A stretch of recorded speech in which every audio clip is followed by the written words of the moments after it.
Capítulo 7.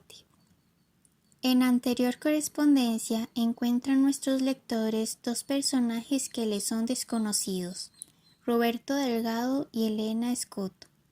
Roberto es un amigo de infancia de Julio Espinosa. Elena es la hija mayor de don Juan Escoto, conocida en el incidente cuya heroína fue nuestra simpática Narcisa. Elena, que parecía destinada a la felicidad por la fortuna de su padre, sus gracias físicas y sus dotes intelectuales, comenzó a marchitarse y a declinar en su modo de ser altivo e independiente desde que don Juan suspendió sus pagos. Fresca y lozana, alegre y espiritual cuando era obsequiada y distinguida por los que la rodeaban, su naturaleza delicada y sensible debía resentirse mucho ante la humillación y sufrimiento de su familia.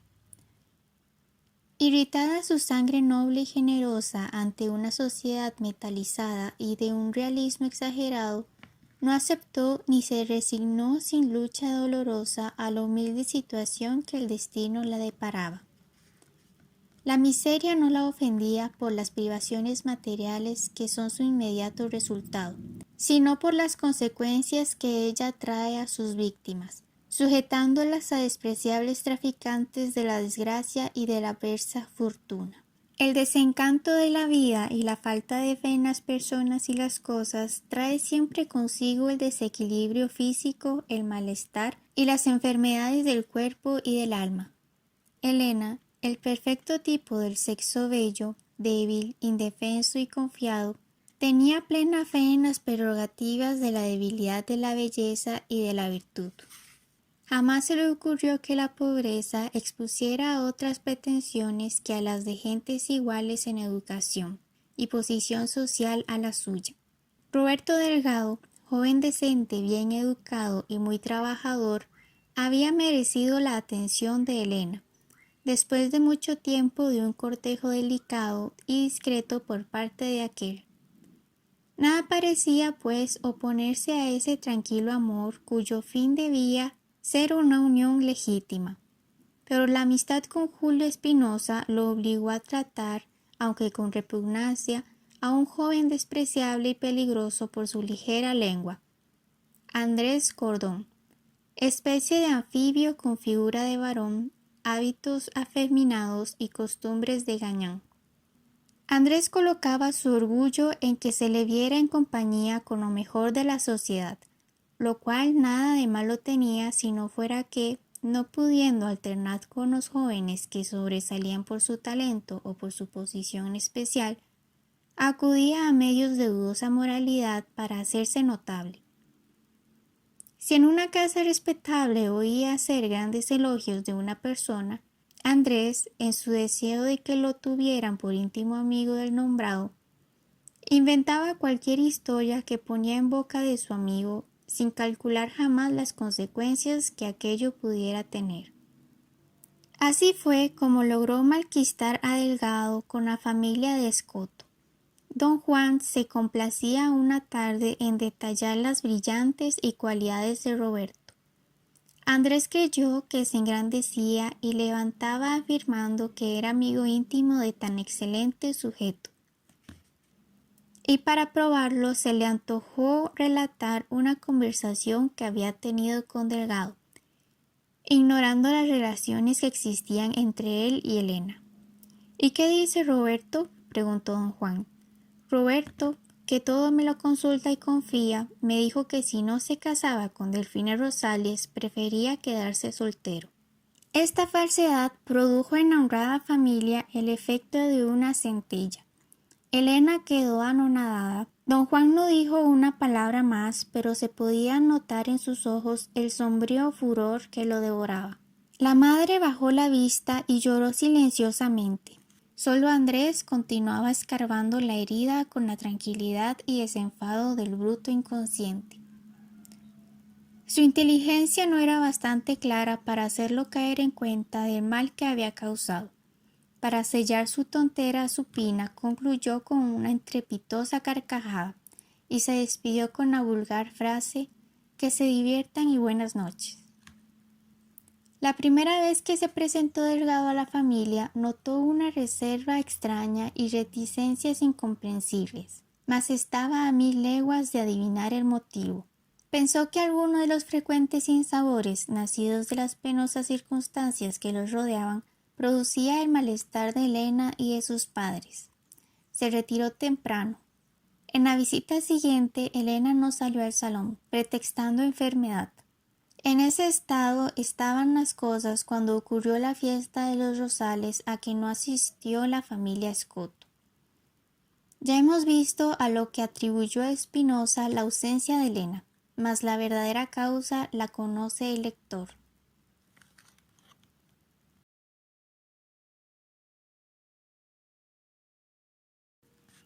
Capítulo 8. No es posible comprender un carácter como el tuyo, Inés, despreciar un asado tan gordo y apetitoso para mantenerse con tostadas de pan y granitos de arroz. Eso es absurdo e inexplicable. No veo que sea absurdo alimentarme con las cosas que me agradan, don Roque. Como no encuentro nada de particular en que a usted le gusten las comidas sustanciosas. Eso depende de nuestra diferente organización. ¿Qué organización ni qué tonterías son esas?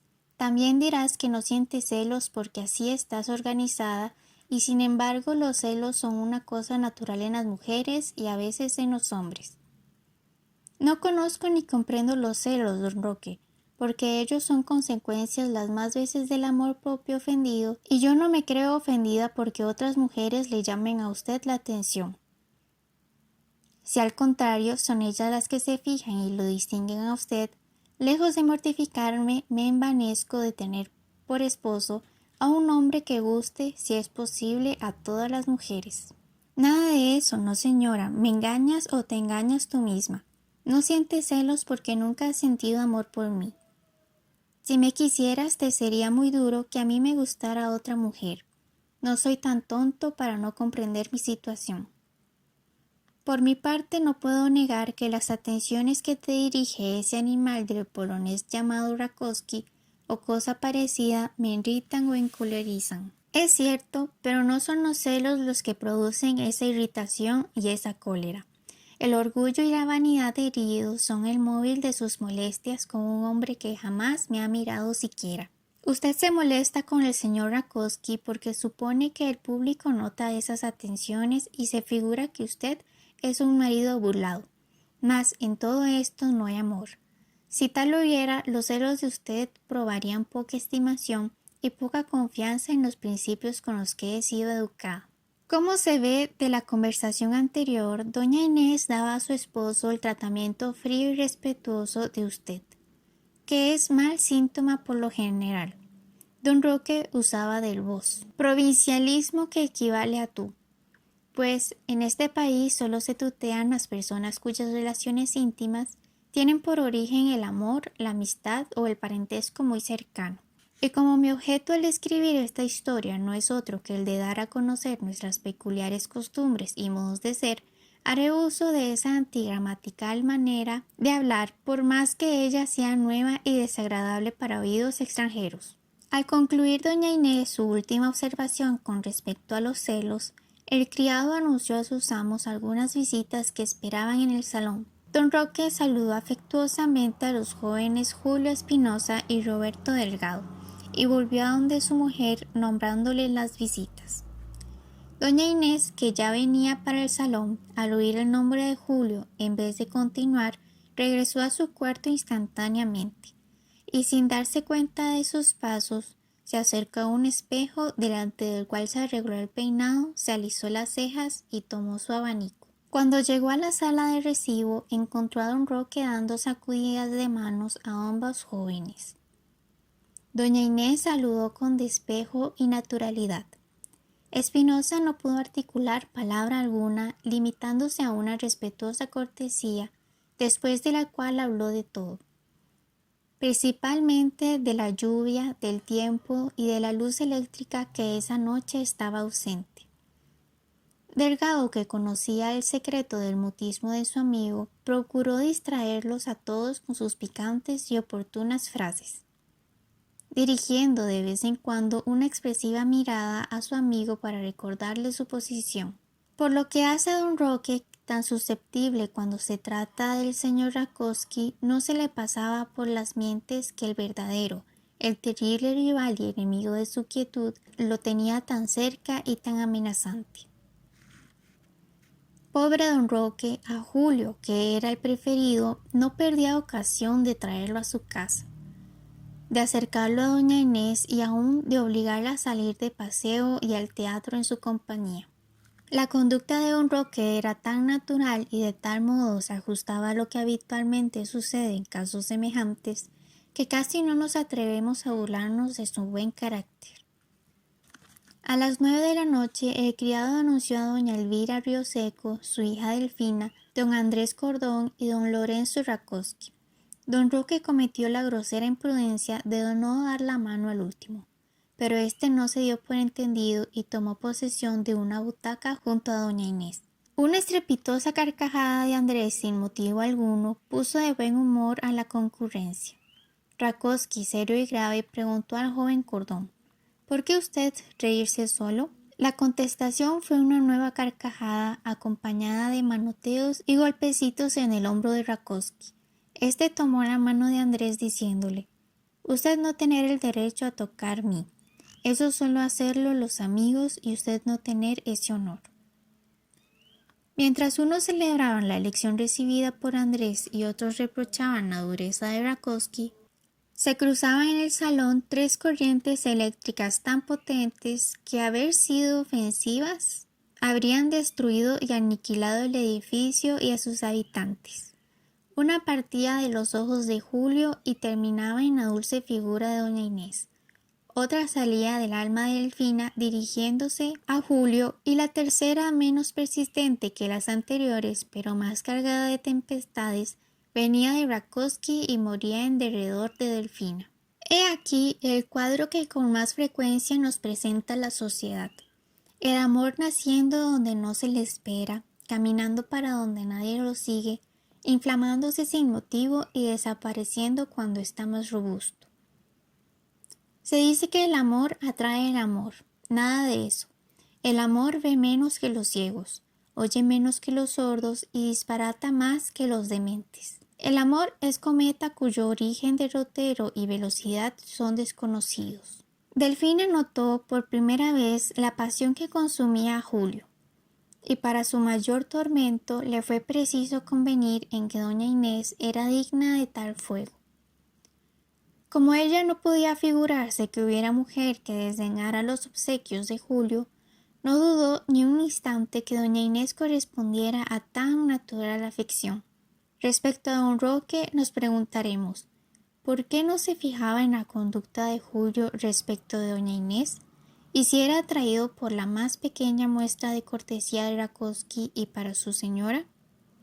Porque el pobre mercader y negociante no había de ser excepción de la regla de que siempre la humanidad se cura del mal que no tiene y descuida al que de veras le carcome.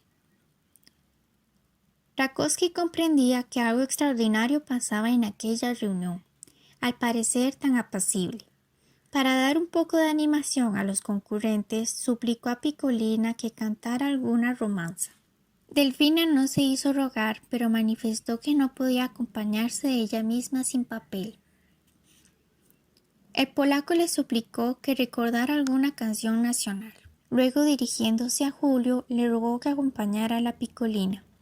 Espinosa maquinalmente dejó su asiento y se acercó al piano. Andrés se creyó en obligación de ofrecer su brazo a Delfina y la condujo al lado de Julio. Ni Delfina ni Julio eran artistas, pero siendo el arte y la poesía el resultado del sentimiento, aquellos dos corazones que rebosaban pasión debían ser manantial de notas sublimes. En efecto, el piano, generalmente tan prosaico, cuando Julio comenzó a pulsarlo buscando un prólogo o preliminar a la música que iba a ejecutar, no parecía una máquina de sonidos. Lloraba, si no se nos permite esa expresión, y de las manos de Espinosa se desprendían verdaderos lamentos de melodía y de tristeza. Delfina, ya conmovida, dejó la tierra y se transportó al país de las ilusiones sin término. Su voz temblorosa al comenzar fue tomando tales entonaciones que atrajo involuntariamente las miradas de su acompañante. La letra de la canción fue compuesta en San Ramón en 1881 por el joven costarricense don David Ine y la música por el malogrado artista don Manuel Gutiérrez. La primera es como sigue. Perdón, yo te adoraba, sí, y el fuego lento de la pasión más grande que he sentido aumentaba en mi pecho entristecido la acerba pena de un resentimiento. Perdón, mi amor, perdona si atrevido quise arrancar de mi alma el sentimiento y darle libertad al pensamiento, arrojando tu imagen al olvido. Fue una esperanza vana e ilusoria. Yo no puedo existir sin tu mirada. Yo no puedo vivir sin tu memoria. Sin tu tierno cariño, Julia amada, yo no quiero vivir, no quiero gloria, no quiero libertad, no quiero nada. Mas al segundo verso una lágrima ardiente se deslizó por la mejilla de Julio. Delfina lo notó, y si esa lágrima quemaba el cutis del uno, para la otra se convirtió en torrente de fuego que calcinaba el corazón, porque comprendía quién era la que tal dolor causaba. Rakowski, que no podía explicarse lo que sentía, se dirigió a una ventana y la abrió para buscar aire. Andrés aplaudía y se reía diciendo: «¡Qué divertida está la cantada!». Doña Inés estaba pálida con la mirada vaga, pero con la actitud plácida de la mujer esclava de su honor. Don Roque sentía un malestar desconocido y no separaba su vista de Rakowski. Delgado, siempre su papel de modelo de amistad, decía al que quería oírlo que Julio sufría una irritación en los ojos, por lo cual parecía a veces como que lloraba. En medio de este foco de sentimientos que anunciaban gruesas tempestades para lo futuro, se oyó un fuerte ruido en la puerta de la calle causado por los culatazos de varios fusiles, al descansar o apoyar las culatas en el suelo. A esto siguieron 3 fuertes golpes en la puerta y una voz hueca, imponente, que llamaba en nombre de la ley. Todos, inmóviles y silenciosos, doña Inés fue a abrir la puerta, y entraron sin miramiento alguno varios soldados, fusil en mano, precedidos de un capitán veterano. Este, sin saludar ni aun tocarse el kepi, preguntó quiénes eran los jóvenes llamados Roberto Delgado y Julio Espinosa. Ambos jóvenes se adelantaron manifestando ser ellos los nombrados. De orden del general en jefe, síganme, señores.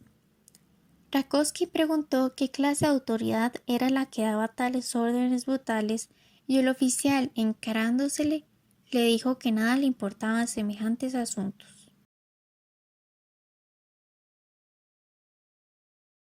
Capítulo 9. El lector nos dispensará que suspendamos nuestra relación en momentos en que los señores Delgado y Espinosa fueron conducidos al cuartel principal de orden del general en jefe, y que lo transportemos 20 años antes a una región muy apartada de San José, en donde ocurrieron acontecimientos que deben tener una gran influencia en el desarrollo futuro de la presente historia. Allá por los años de 1860, los ómnibus de la estación del ferrocarril de Civitavecchia en Roma conducían a 2 familias costarricenses al hotel de Minerva situado en la piazza del mismo nombre, que era nada menos que el antiguo Palacio Conti, convertido prosaicamente en albergue o posada, eso sí, bastante aristocrático. Componían las familias antes indicadas don Juan Espinosa y su señora doña Adelaida Rincón, servidos por una criada de Cartago llamada Florencia. La otra la formaba don Julián Rosales y su esposa doña Elisa Río Seco, acompañada de 2 sirvientes, Antonio, nativo del Mojón, y Teresa, Josefina de pura raza.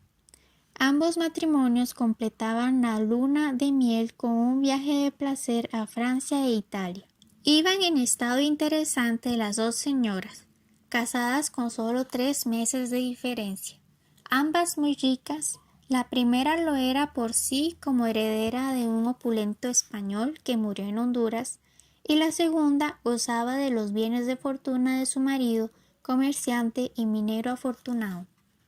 El temor de que una de las dos amigas pudiera alumbrar de un momento a otro decidió a las señoras a pasar algunos meses en Roma mientras sus maridos hacían expediciones a Nápoles y provincias romanas. Instalados pues en el Hotel de Minerva y visitados los principales puntos históricos de la ciudad eterna, Espinosa y Rosales partieron para Nápoles dejando muy recomendado a nuestro ministro al señor Marqués de Lorenzana el cuidado de sus familias. Ya solas no salían del hotel más que algunas tardes en carruaje al Monte Pincio o a la Piazza de Popolo. En las mañanitas recorrían a pie las 3 calles aristocráticas de la ciudad, que son la Ripetta, Babuinos y el Corso. Pío IX, el último Papa Rey, gobernaba entonces y nuestras compatriotas tuvieron ocasión de conocerlo y recibir su bendición apostólica. Para comprender la terrible catástrofe que vamos a narrar es precisa una corta explicación del carácter de don Juan y de la especial posición que en su casa tenía Florencia, la cartaginesa que servía a la señora doña Adelaida. Don Juan Espinosa, hijo de un español de los últimos que sorprendió en la declaratoria de la independencia de Centroamérica, tenía una de esas cabezas catalanas que prefieren aplastarse contra el acero que apartarse del obstáculo. Buen corazón, amigo firme y decidido, era de todos apreciado, pero había mucho de temor en el respeto que lo rodeaba.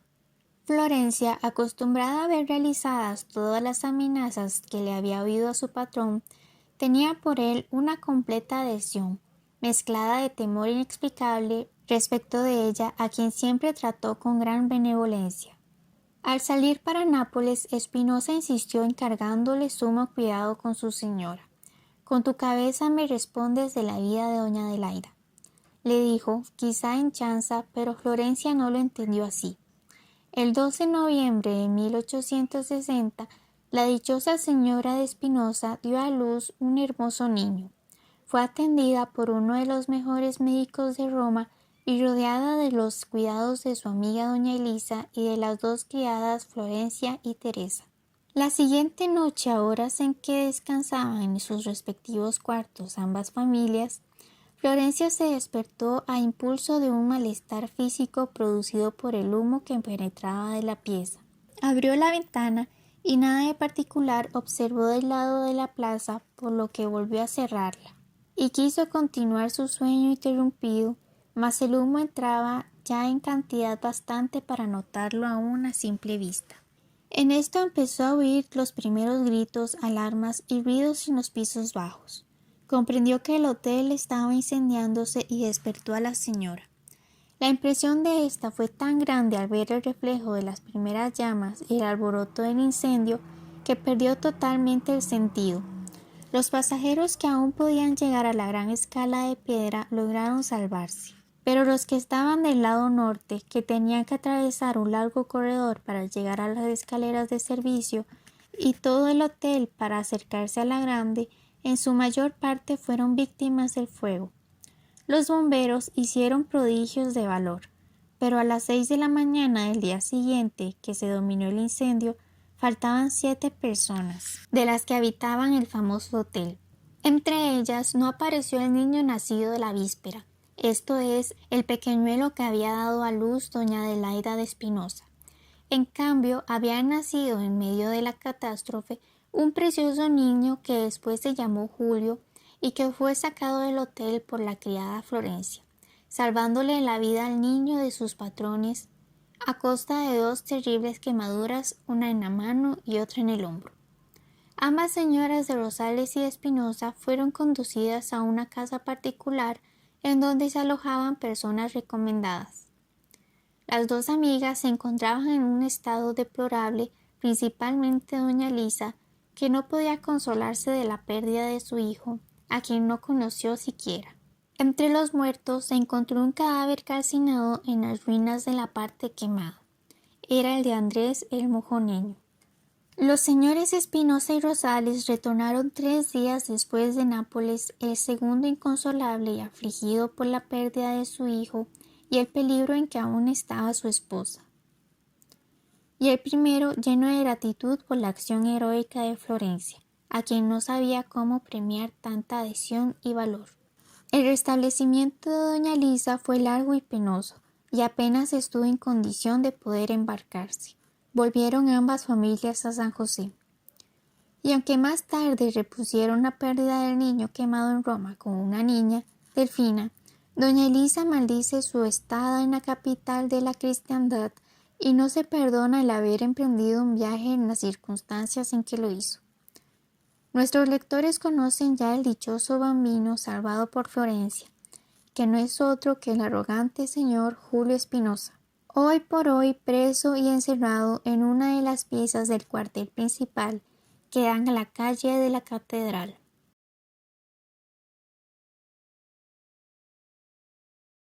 Capítulo 10. San José de Costa Rica, señora doña Ana Gorsinski, Londres. En buen apuro te encontrarás al leer el nombre de la ciudad y de la república de donde te escribo. Recordarás que al dejarte en Londres te di mi dirección en Madras, para donde era mi intención tomar la mala de la India. Tu primera idea debe haber sido la de que en Madras hay un barrio que se llama Costa Rica y una calle llamada San José. Pero después de buscar en el diccionario geográfico, te habrás encontrado con 300 San José esparcidos en toda la América y España. Después corres a la calle Costa Rica y probablemente no has encontrado tal nombre. Pues antes de venir a este país quise una vez saber qué tierra era la que le da su nombre a cierta clase de café que se toma en Londres, y encontré lo que sigue en dicho diccionario: Costa Rica o Puerto Rico, que es lo mismo, isla del Océano Atlántico en las Antillas Mayores o Grandes Antillas, colonia española poco próspera que produce café, azúcar y tabaco de mala clase, etc. Así es que en tu ánimo debo yo habitar una colonia española y vivir entre mal tabaco, azúcar y café. Dime si realmente has pasado por esa mistificación de los geógrafos. Por mi parte, te diré que si este pequeño país no es conocido de los geógrafos, él vale más que ellos. A Costa Rica nada le importa que no la conozcan esos copiadores de nombres, y ellos sí pierden mucho ignorando su existencia. Lo que saco en limpio es que el mundo está por descubrirse aún y que conozco muchísimos lugares en Europa cuya descripción llena los diccionarios geográficos y las memorias de los turistas, que no resisten la comparación con este país y que están habitados por pueblos muy inferiores al de Costa Rica en cultura, civilización, riqueza y fuerza vital. Pero esto debe importarte poca cosa y debes estar ansiosa de saber las circunstancias que me hicieron abandonar mi viaje a la India y cambiarlo por el de América. Llegué a Southampton y tomé un cuarto en el Royal Hotel. Al tomar el lunch en el comedor, encontré haciendo lo mismo a una familia que se comunicaba en francés. Pero claramente se veía que no eran franceses, tanto por el acento y modo de pronunciar el idioma, cuanto por ese color indescriptible que el sol de los trópicos imprime a los dichosos o desgraciados habitantes de esta zona. La familia se componía del padre, la madre y la hija, que era una joven que podía tener 18 años. Después supe que eran de la América Central y se nombraban don Juan Rosales, doña Elisa Rioseco y Delfina Rosales. Según parece, esta última me tomó por uno de esos ingleses excéntricos y medio dementes que tanto abundan en la Gran Bretaña. Y digo esto porque desde que me vio, lanzó una carcajada tan natural y exenta de afectación que sin quererlo empecé yo mismo a reír. Esto redobló la hilaridad de la encantadora niña hasta el grado de verse obligada a tenerse el estómago y a enjugar las lágrimas que su ataque de risa le producía. Los padres de ella pasaban un mal rato con lo que ellos llamaban mala crianza. Es lo cierto que el señor Rosales se dirigió a mí dándome 1000 excusas. Yo las acepté riéndome y aún le manifesté que, lejos de ofenderme, me agradaba mucho ver a una joven tan cumplida y elegante Abandonarse sin recelo ni segunda intención a los impulsos de una impresión primera. Repentinamente la fisonomía de la joven se cambió de risueña a seria, y tomando una hermosa pera que coronaba un frutero de la mesa, besó 2 o 3 veces la fruta y con el ademán más encantador y gracioso, se acercó a mí y me ofreció la pera frescamente húmeda de sus besos. En señal de reconciliación y amistad me dijo, y haciéndome una cortesía a lo colegiala, desapareció. Inútil es procurar explicarte la clase de impresión que esa graciosa niña produjo en mi ánimo, pues que yo mismo no he logrado explicármela. Solo te afirmaré que esa impresión fue inmensa, agradable, suave. Parecía que su presencia derramase por toda mi alma un baño de dulce placer. ¿Es esto amor? No, porque los celos no laceran mi corazón cuando veo que otros la galantean y que ella prefiere o ama a otros. Tiene algo de amor paternal, de la amistad, en fin, no sé qué fuerza oculta o irresistible me atrae hacia ella. Lo cierto es que cuando ellos me preguntaron para dónde iba, les respondí que casualmente éramos compañeros de viaje, porque yo pensaba visitar la América Central. Adiós pues la India y los elefantes y las cebras y los tigres de Bengala. Me vine con la picalina y héteme aquí en San José de Costa Rica, Hotel de Viña, Plazuela de la Merced, frente a la iglesia del mismo nombre. País que agrada mucho a Puck y al que solo le encuentra el defecto de ser muy cara la cerveza y el gin. Rakowski.